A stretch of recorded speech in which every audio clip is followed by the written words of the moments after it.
CVM SkoolFest Tour.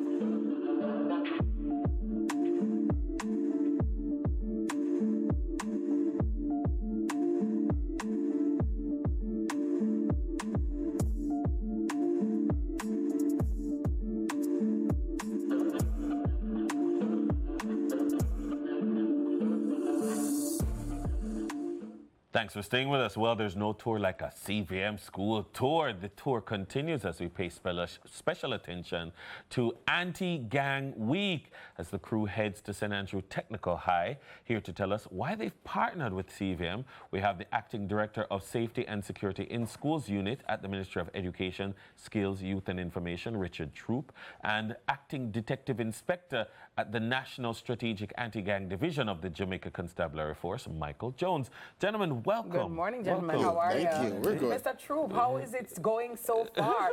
I feel like, oh my God, I was just sitting here with you the other day, and here we are again, almost to the end of it. I'm like, how has it been so far?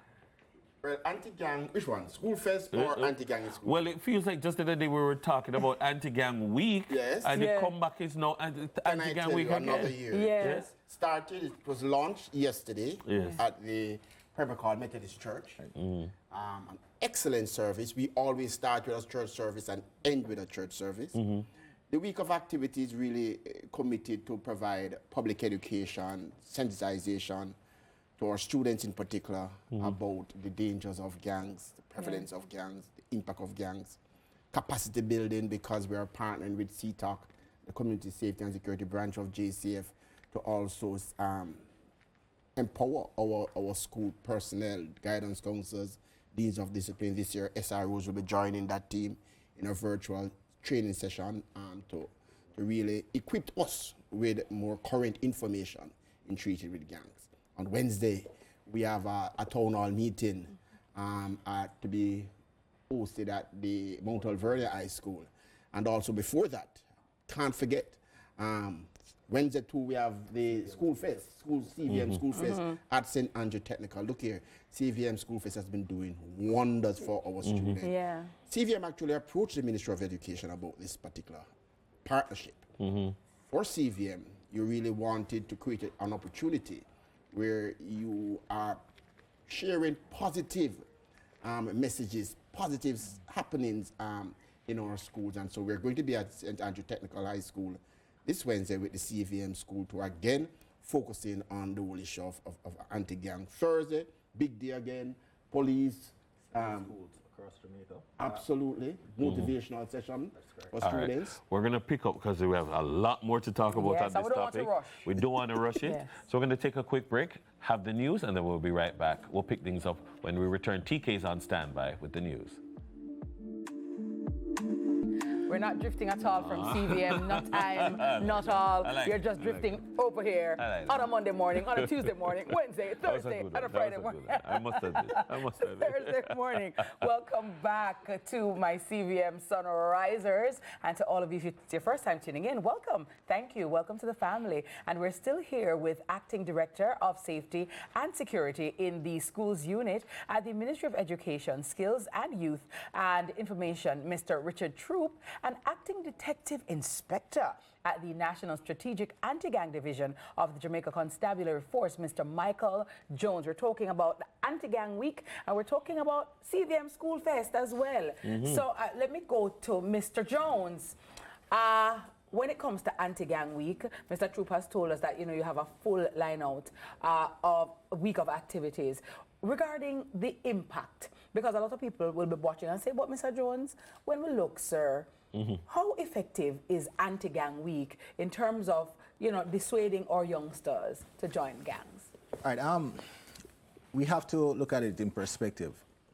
The fact is, some of us prefer immediate impact. The approach, the awareness that we're bringing now, we're trying to cultivate a change later down in life. That is why we're targeting the youths. Statistics last year, we had over 250 gangs, active gangs in Jamaica. If we should look at statistics now, we're at 168 active gangs. So we're seeing where there's a reduction in the activeness of these gangs.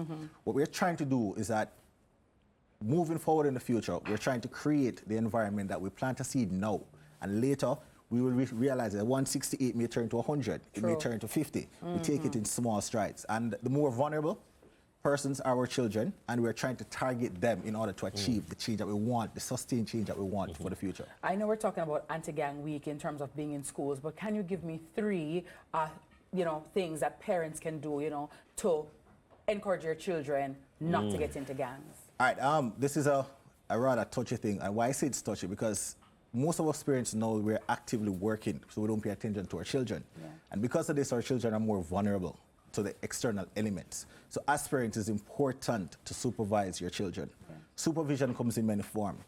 They have cell phones, they're active, there are a lot of groups, social medias that they are part of. These are areas that they use to recruit these kind of children. You have to be mindful of the friends that they associate with. True. I like to use a simple example. Children who would normally grow up, go to church, they have friends who sing gospels, but they transition into a different setting and realize they start to portray a different style. Their dress code change. As a parent, you need to find out what had happened. You give your children 3 o'clock to come home, they're home 5. Why are you just home? We need consistent monitoring to ensure that any deviation from your rules, they are picked up. Like that. Like I like this kind of analysis because what we're seeing is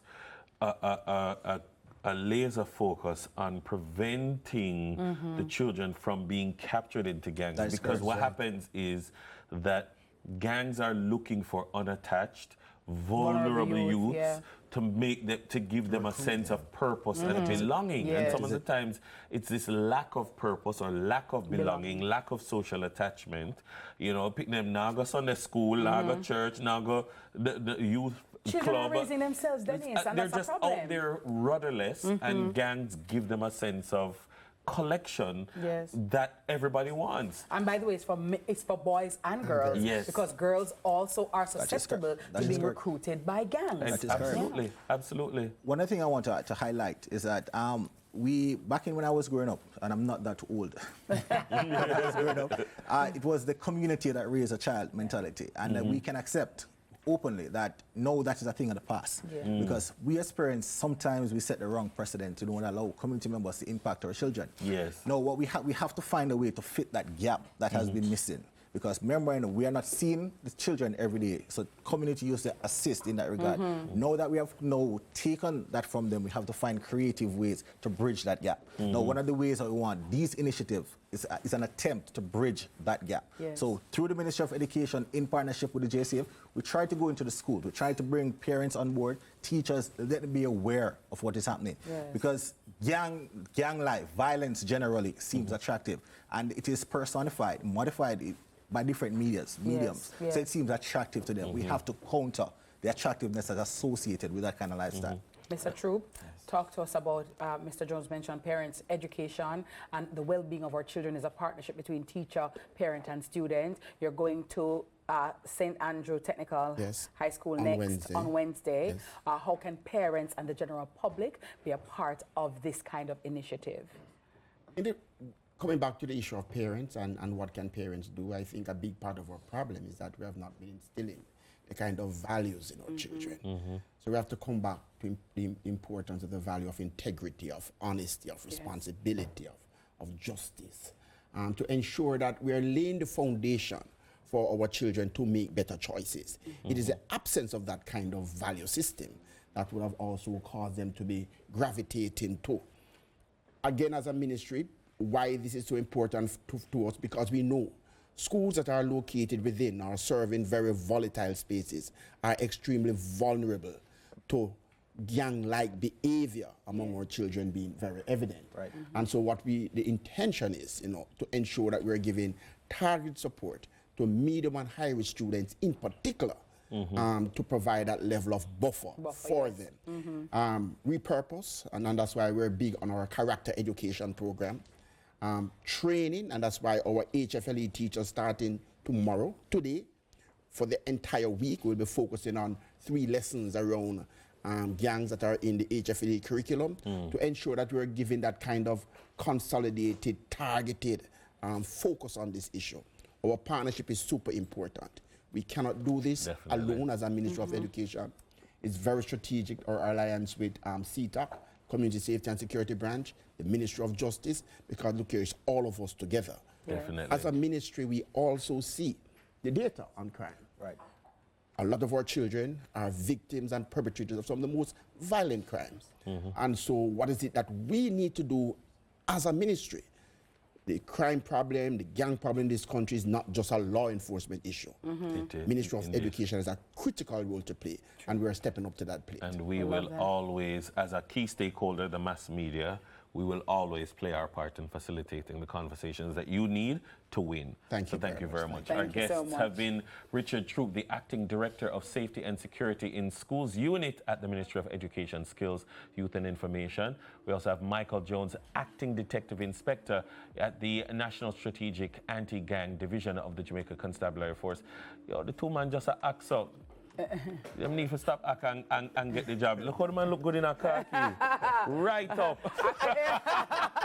Sometimes, watch out, me lose my work.